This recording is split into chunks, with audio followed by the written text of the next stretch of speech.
Selamat siang semuanya. Kembali lagi di kelas Mekanika Fluida dan Partikel Pangan. Hari ini kita akan membahas aplikasi fenomena aliran fluida dengan partikel padatan pada unit filtrasi.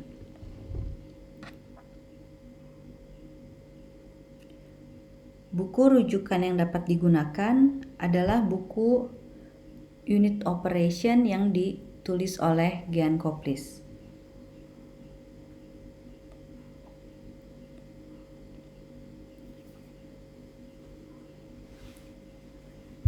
Pemisahan dengan media penyaring atau filtrasi biasanya digunakan ketika kita ingin memisahkan suatu fluida dari padatannya.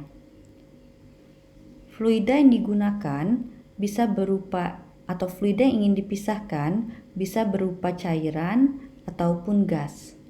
Sedangkan padatan yang ingin dipisahkan bisa berukuran bermacam-macam, mulai dari kecil sampai besar sekali. Secara sederhana, kita dapat melihat proses filtrasi pada gambar yang ada di sebelah kanan. Pada gambar di sebelah kanan, kita lihat bahwa ada selapis penyaring, yaitu bagian hitam yang ada di bawah.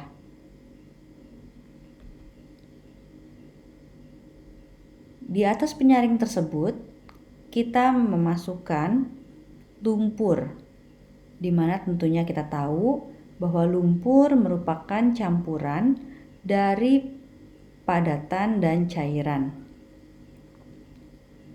Ketika lumpur tersebut memasuki atau mengenai filter atau penyaring, maka padatan akan tertahan di atas filter, sedangkan cairannya akan turun dan melewati filter. Proses filtrasi banyak sekali digunakan di industri pangan. Anda dapat mencari contoh-contoh aplikasi dari proses filtrasi di industri pangan. Padatan yang terbentuk di atas filter disebut sebagai cake. Sedangkan cairan yang lolos dari filter disebut sebagai filtrat.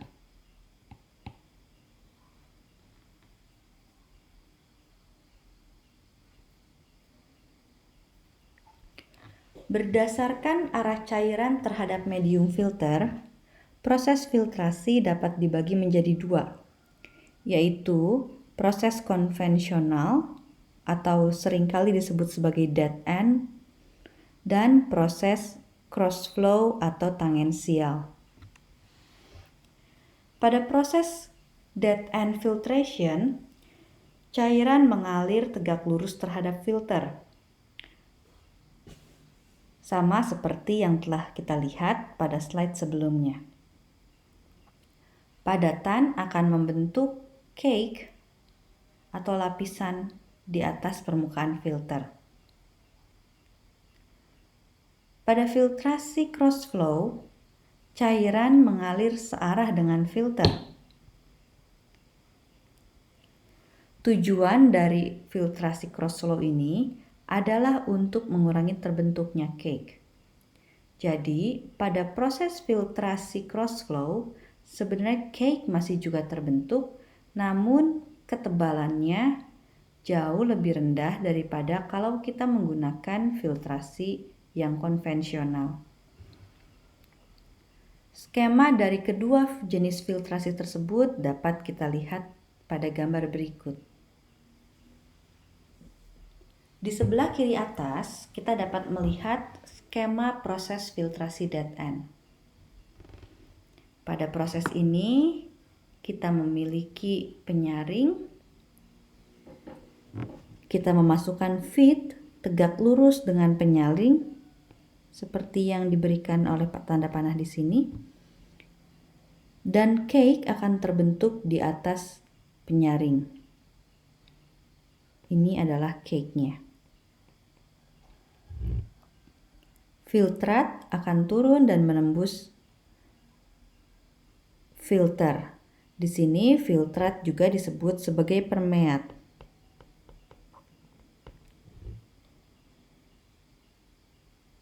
Proses filtrasi konvensional ini banyak digunakan di industri. Pada proses ini, pada awalnya, ketika kita hanya memiliki filter yang masih bersih, lalu kita masukkan feed, tentunya filtrat akan mengalir dengan kecepatan tinggi atau laju pembentukan filtrat akan tinggi. Namun lama-kelamaan, seiring dengan berjalannya proses filtrasi, padatan yang tertahan oleh filter akan menjadi semakin banyak. Ketika padatan yang tertahan oleh filter semakin banyak, maka penambahan filtrat bisa jadi berkurang atau laju penambahan filtrat bisa jadi berkurang. Di bawah kita dapat melihat sebuah grafik yang menunjukkan profil dari ketebalan cake terhadap waktu dan juga flux terhadap waktu. Di sini kita bisa melihat bahwa seiring dengan bertambahnya waktu filtrasi, ketebalan cake pada proses filtrasi dead end terus meningkat.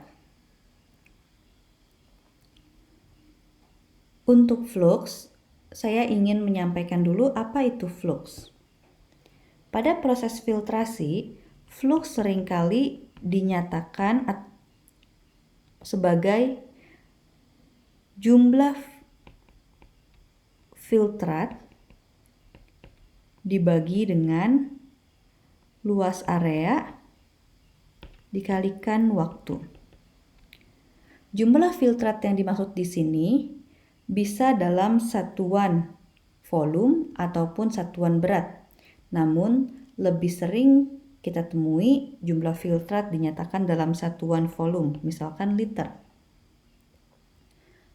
Luas area yang diberikan di sini adalah luas area filter.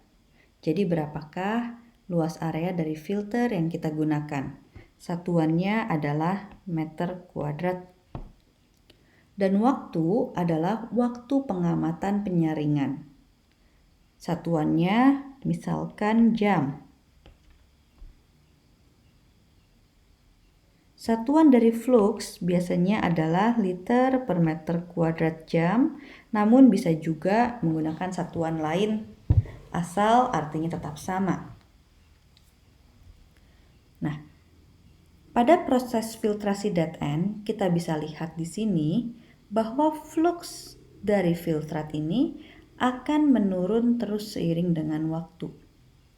Tentunya hal ini masuk akal, karena seiring dengan waktu, cake yang ada di atas permukaan filter akan semakin banyak dan menghambat laju filtrat untuk melewati filter. Sehingga jumlah atau flux filtrat setiap waktunya akan menurun. Yang perlu diperhatikan di sini adalah penurunan flux ini bisa mencapai nilai 0. Artinya, pada proses dead end bisa jadi proses filtrasi kita berlangsung sampai dengan fluxnya 0, tidak ada lagi filtrat yang keluar. Pada kondisi ini, biasanya kita akan melakukan pembersihan filter. Pembersihan filter bisa dilakukan secara manual, misalkan filternya dicopot lalu dibersihkan secara manual, atau juga bisa dilakukan dengan menggunakan metode backwash. Pada metode backwash, yang kita lakukan adalah membalik arah aliran. Saya hapus dulu supaya lebih jelas. Pada metode backwash, tujuan dari proses tersebut adalah untuk menghilangkan cake yang ada di atas filter. Maka kita dapat melakukan pembalikan aliran. Kita mengalirkan air seperti yang saya gambarkan dengan tanda panah hijau. dari arah filtrat ke arah umpan. Akibatnya, seluruh cake yang ada di atas filter akan terdorong dan lepas dari filter, sehingga kita bisa mendapatkan filter yang bersih kembali. Proses pembersihan baik secara manual ataupun secara backwash biasanya dilakukan sebelum flux dari proses filtrasi ini mencapai nilai 0. Misalkan di sini. Mengapa? Karena proses filtrasi yang bekerja pada flux yang nilainya rendah itu biasanya tidak efisien. Artinya kita perlu memberikan energi dalam bentuk tekanan, namun filtrat yang kita dapatkan jumlahnya sangat sedikit. Proses tidak efisien tersebut kita sering hindari dalam industri. Oleh karena itu, biasanya pembersihan filter dilakukan sebelum fluxnya mencapai 0. Demikian juga secara spesifik untuk backwash, biasanya kita melakukan backwash sebelum fluxnya mencapai 0. Alasannya adalah ketika flux sudah mencapai 0, artinya cake yang terdapat di atas filter sudah tebal sekali atau sudah padat sekali. Sampai-sampai fluidanya tidak bisa melewati atau fluidanya lewat dengan resisten yang sangat tinggi. Pada kondisi tersebut, tentunya ketika kita akan melakukan backwash, kita membutuhkan tekanan yang sangat tinggi sekali. Tekanan yang tinggi tersebut membutuhkan biaya yang besar tentunya, sehingga proses backwash pada saat filtrat sudah mencapai flux 0 juga membutuhkan biaya yang besar.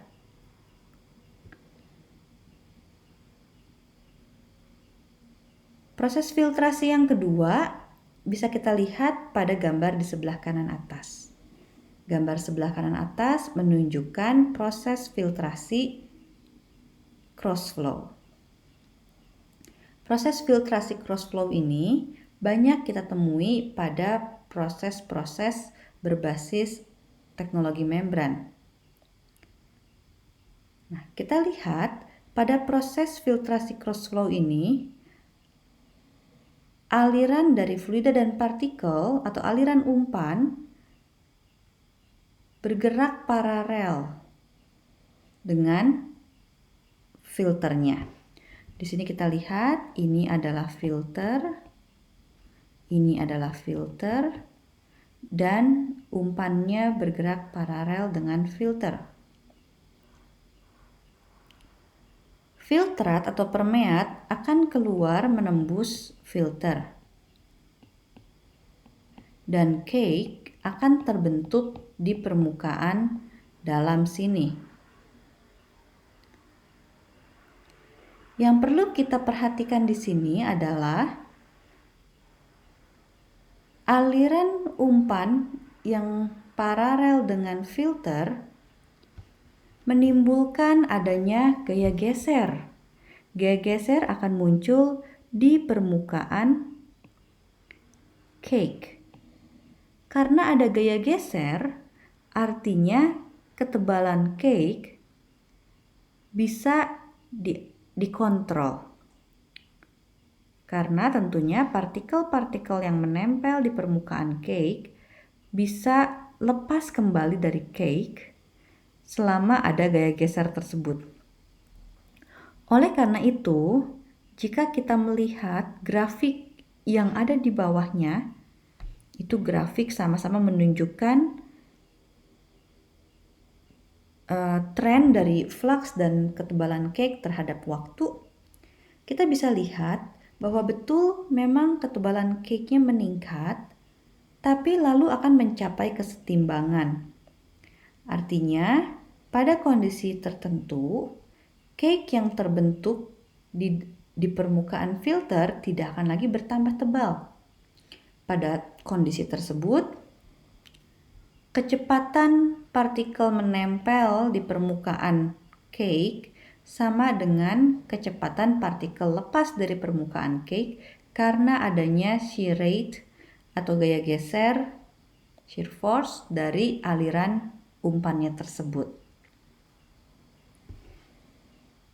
Karena ketebalan cake-nya tidak meningkat terus-menerus, maka profil fluxnya pun bisa kita lihat menurun di awal seiring dengan penambahan ketebalan cake, namun lalu fluxnya konstan.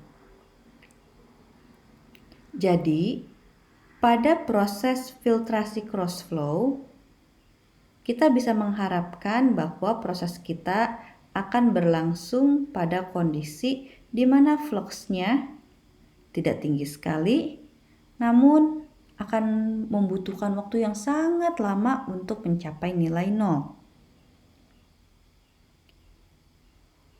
Proses filtrasi secara cross flow ini banyak disukai karena pada proses ini biasanya kita membutuhkan frekuensi pembersihan filter yang lebih jarang. Tentunya hal tersebut disukai pada proses produksi karena satu, menghemat energi, dan dua, juga tidak mengganggu waktu produksi.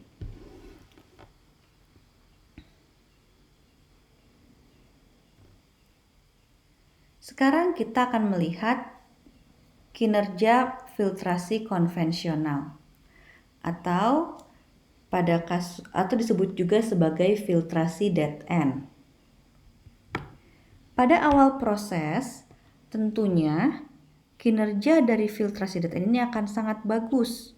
Ketika tidak ada cake yang menempel pada penyaring, maka laju filtrat akan tinggi.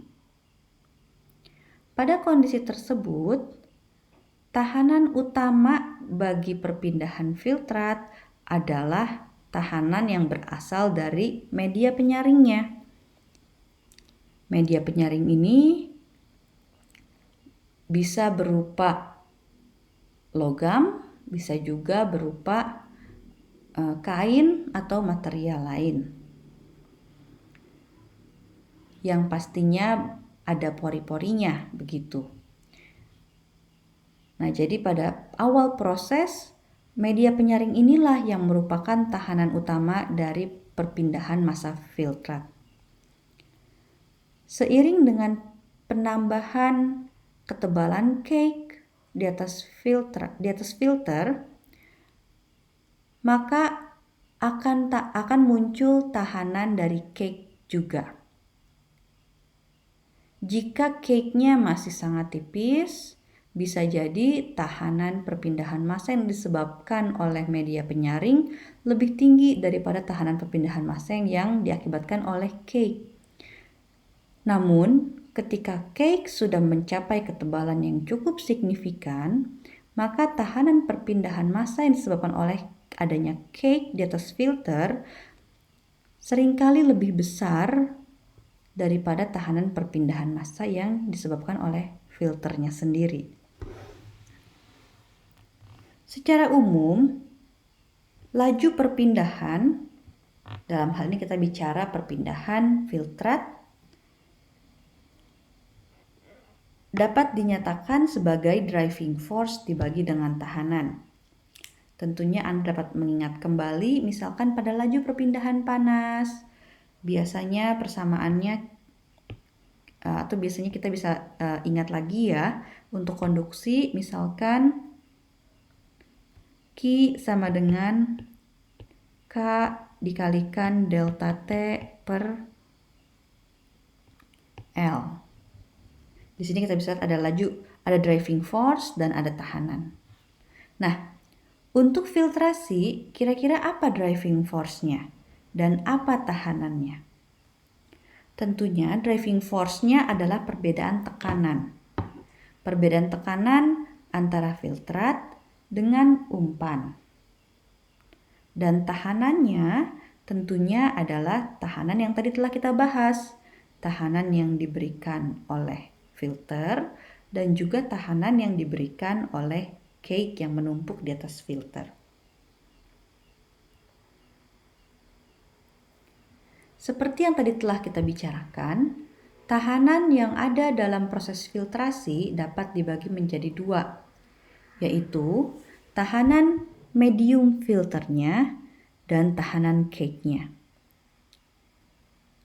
Jika kita mengamati di awal proses filtrasi, maka hanya ada tahanan medium saja.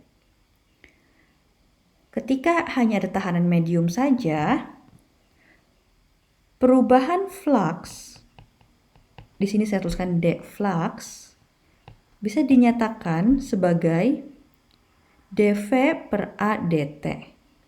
Ingat bahwa tadi flux itu adalah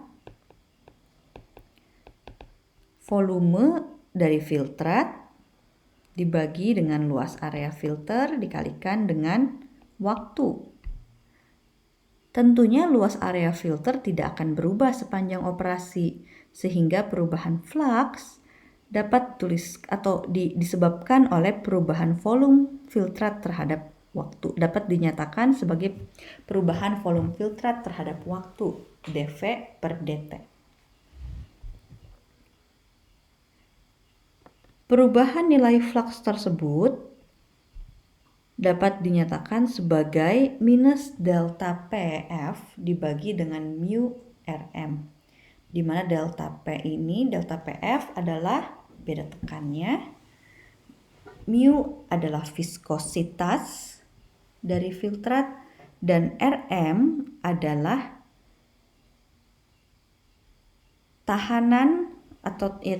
nilai tahanan spesifik dari medium, yang nilainya tentunya akan ditentukan atau akan diketahui.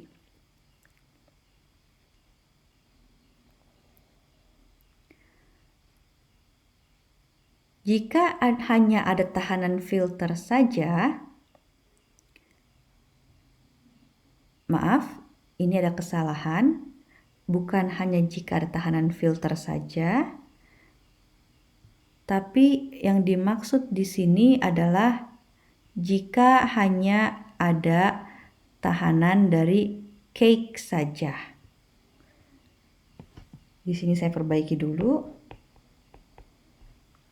Jika hanya ada tahanan dari cake saja, maka perubahan flux, deflux, dinyatakan sebagai dV per A dt,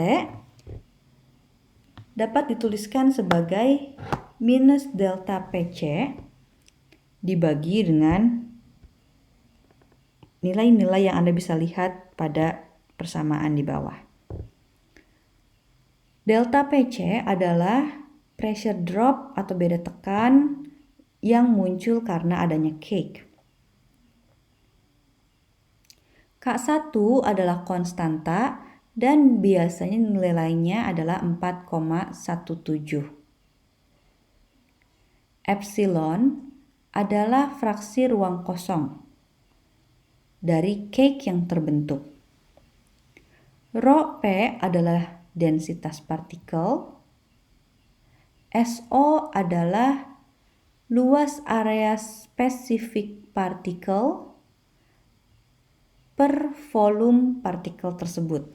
Jadi saya tuliskan di sini supaya lebih jelas, SO adalah luas area spesifik partikel dibagi dengan volume partikel spesifik. Satuannya dapat dituliskan sebagai meter kuadrat per meter pangkat 3. Mu adalah viskositas filtrat. CS di sini adalah kilogram cake, kilogram padatan per meter kubik filtrat.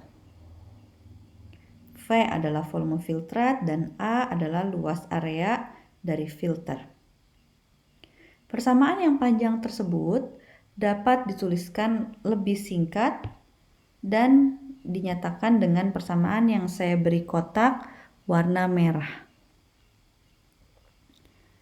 di mana alfa ini sama dengan K1 dikalikan 1 min epsilon per SO kuadrat per rho P dikalikan SO kuadrat per rho P epsilon pangkat 3. Alfa di sini disebut juga sebagai tahanan cake spesifik. Jadi alfa ini adalah tahanan cake spesifik.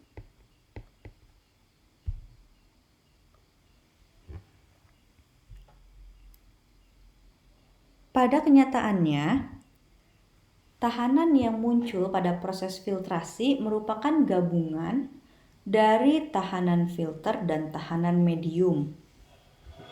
Sehingga kita bisa menuliskan bahwa perubahan flux yang terjadi selama proses filtrasi dinyatakan sebagai persamaan-persamaan yang ada dalam kotak di sebelah kanan.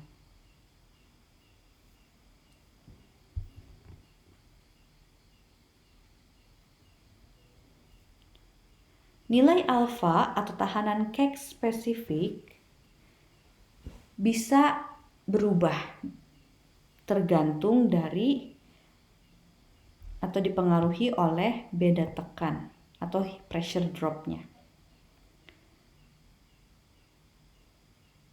Jika cake yang terbentuk dianggap incompressible, tentunya nilai alfa bersifat konstan.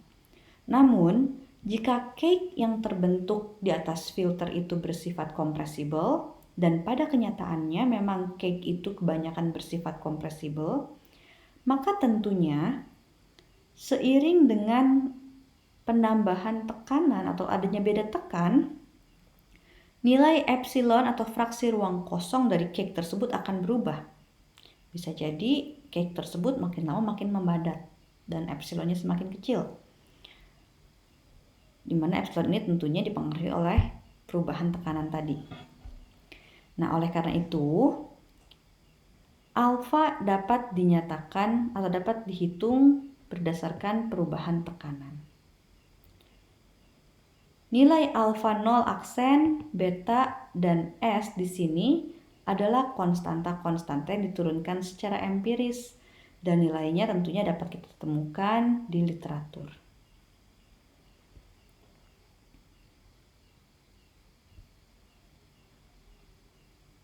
Secara umum, proses filtrasi dapat berlangsung dengan prinsip beda tekan tetap atau dengan prinsip laju alir filtrat yang tetap. Pada proses beda tekan tetap, kita memberikan tekanan yang konstan di sisi umpan. Ketika cake yang tertumpuk di atas filter semakin lama semakin banyak, kita tetap memberikan tekanan yang sama di umpan. Akibatnya, filtrat yang keluar dari filter kita akan semakin turun, seperti yang ditampilkan pada gambar di samping ini. Kita ingat kembali bahwa perubahan flux dapat dinyatakan dengan menggunakan persamaan yang saya beri kotak warna hijau. Jika persamaan yang di kotak hijau tersebut kita balik, pembilang jadi penyebut, penyebut jadi pembilang, maka kita bisa mendapatkan persamaan berikut.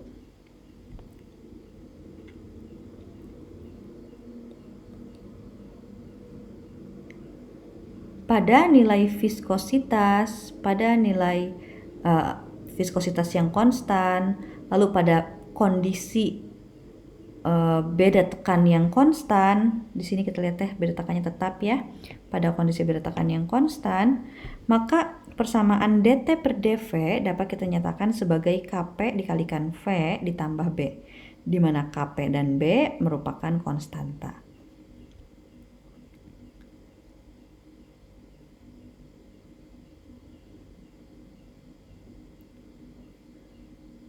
Selanjutnya, kita bisa mengintegralkan persamaan di atas menjadi dt sama dengan Kpv ditambah B dv.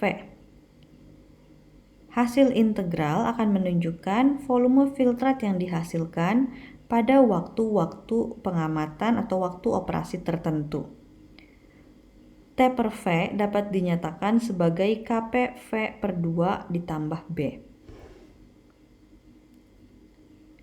Dengan mengalurkan T per V sebagai sumbu Y dan V sebagai sumbu X dari hasil percobaan, kita bisa mendapatkan nilai intercept dan nilai slope, di mana nilai interceptnya adalah menunjukkan nilai B dan slope-nya menunjukkan Kp per 2. Dari sini kita bisa mendapatkan nilai dari tahanan spesifik cake alfa. Ingat bahwa Kp ini merupakan fungsi dari alfa. Dan juga kita bisa mendapatkan nilai dari tahanan medium ya, atau RM ini.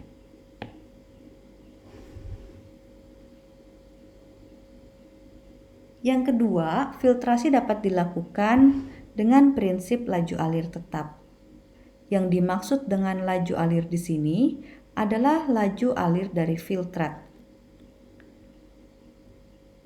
Jika kita menginginkan laju alir filtrat kita selalu sama, maka seiring proses filtrasi berlangsung, saat cake yang menumpuk di atas filter semakin banyak, kita perlu menambahkan tekanan pada umpan. Proses tersebut dapat kita lihat pada gambar yang di bawah, di mana tekanan yang diberikan pada umpan semakin meningkat seiring dengan waktu. Kembali, jika kita melihat atau mengingat kembali bahwa perubahan flux pada proses filtrasi dapat dinyatakan dalam persamaan yang saya beri kotak warna hijau. Persamaan tersebut dapat kita susun ulang menjadi delta P sama dengan dV per ADT dan dikalikan seterusnya. Sekali lagi, pada kondisi di mana cake-nya kita anggap incompressible, viskositas dari filter tetap, tahanan mediumnya tetap, dan laju alir yang tetap. Laju alir tetap itu dinyatakan dengan dV per dt yang nilainya selalu konstan. Kita dapat menuliskan minus delta P sama dengan Kv dikalikan V ditambah C. Lagi-lagi, kita bisa juga mengalurkan nilai delta P dan V yang kita peroleh dari percobaan. Misalkan seperti ini. Yang kita peroleh dari percobaan. Dan kita akan mendapatkan nilai V, nilai Kv dan nilai C, di mana Kv adalah slope-nya dan C adalah intercept-nya. Dari situ juga kita bisa mendapatkan nilai tahanan spesifik cake dan juga nilai tahanan nilai tahanan dari medium RM. Demikian materi mengenai filtrasi yang diberikan hari ini. Kita berjumpa lagi minggu depan. Terima kasih.